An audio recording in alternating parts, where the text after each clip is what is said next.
अब मैं बात करूँ 81 डेज एंड 4 सब्जेक्ट्स में सबको इक्वल टाइम देना है?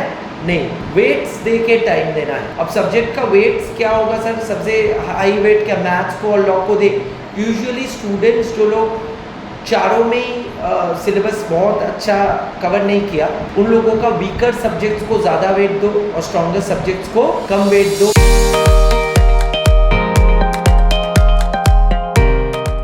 Okay guys, a very warm welcome to all of you in today's session।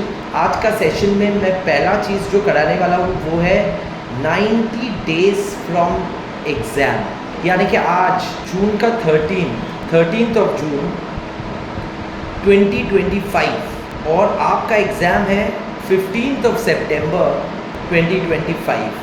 So exactly we have 90 days and counting, I mean countdown, ठीक है।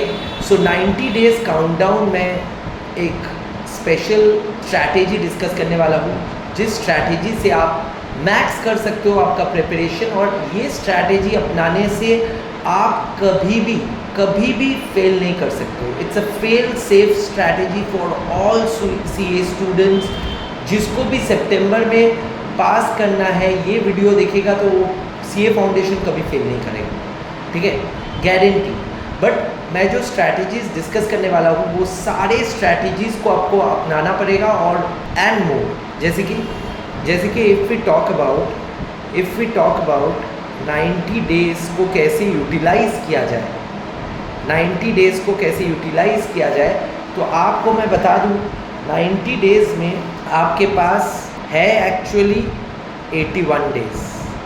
क्यों? क्योंकि स्टूडेंट को पहला चीज़ जो गलत दिखता है, स्टूडेंट देख लेता है 90 डेज़ है, बट 90 डेज़ में वेस्टेज या नॉर्मल लॉस जिसको कहेंगे, टाइम वेस्टेज या नॉर्मल लॉस, ये 10% रहेगा।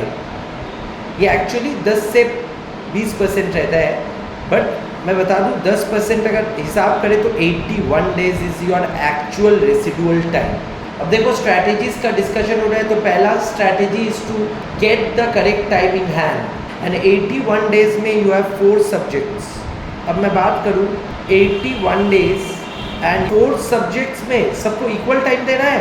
नहीं, वेट्स दे के टाइम देना है। अब सब्जेक्ट का वेट्स क्या होगा सर? सबसे हाई वेट क्या मैथ्स को और लॉ को दे? यूजुअली स्टूडेंट्स जो लोग चारों में ही सिलेबस बहुत अच्छा कवर नहीं किया, उन लोगों का वीकर सब्जेक्ट्स को ज़्यादा वेट दो और स्ट्रॉन्गर सब्जेक्ट्स को कम वेट दो। बैलेंस करो। अगर this month you want to give more weights to law and maths, because law and maths में आपका कम अंडरस्टैंडिंग है और ज़्यादा सिलेबस बाकी है, तो फिर नेक्स्ट मंथ इको एंड अकाउंट्स को बैलेंस आउट कर लो। So what I mean to say, of course you will give more weights to subjects which are tough to you and subjects which you do not have a command, but at the same time कि अगर आप ज़्यादा एक subject में दे दोगे तो CA foundation तो चारों सब्जेक्ट्स लेके है, आप कोई भी एक में से अगर फेल किए तो पूरा CA फाउंडेशन में आपको रहना पड़ेगा। इसलिए the best strategy is to balance it out. आप सब्जेक्ट चुनो।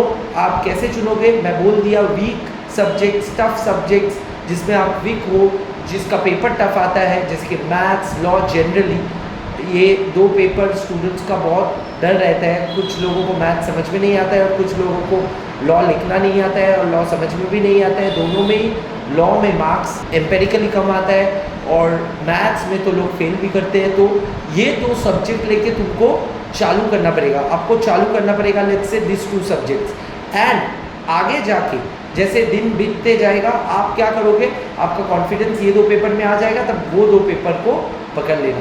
खाली एक पेपर करके कोई फ़ायदा नहीं है। You have to do more and more paper. Okay sir, ये तो समझ में आ गया। इसके अलावा और क्या है?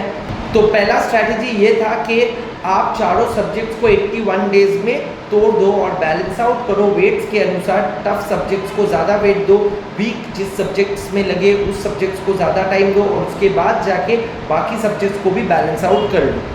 फर्स्ट टू मंथ्स अभी से लेके जुलाई तक, जुलाई से लेके अगस्त तक, try and finish the syllabus twice. Sir कैसे संभव है? देखो क्लासेस जो लोग ले रहे हो, जो लोग ट्यूशन्स ले रहे हो, क्लासेस ले रहे हो, मेरे पास क्लासेस ले रहे हो, अदर टीचर्स के पास क्लासेस ले रहे हो, पढ़ाई क्लास के साथ हो रहा है तो सिलेबस टीचर के साथ अगस्त मिड तक हो जाना चाहिए। जैसे कि मैं लॉ के लिए प्लान कर दिया, मिड अगस्त तक हम लोग का सिलेबस खत्म है, और इसके साथ साथ घर में भी एक बार फिनिश कर लो तो उससे क्या होगा, 2 बार फिनिश हो जाएगा 15 अगस्त के अंदर। So first 2 months try and finish the syllabus twice, and last month यानी कि मंथ ऑफ अगस्त से सितंबर ओनली सॉल्व पेपर्स। क्या क्या सॉल्व करोगे मैं बता रहा हूँ। राइटिंग में सॉल्व करना, टाइम करके सॉल्व करना, और सॉल्व करने के एक दिन पहले रिवाइज कर लेना। सो रिवीजन प्लस सॉल्व पेपर्स में 3 तरह का पेपर्स प्रैक्टिस करना रहता है, और ये सीक्रेट सॉस आधा स्टूडेंट्स को नहीं मालूम है।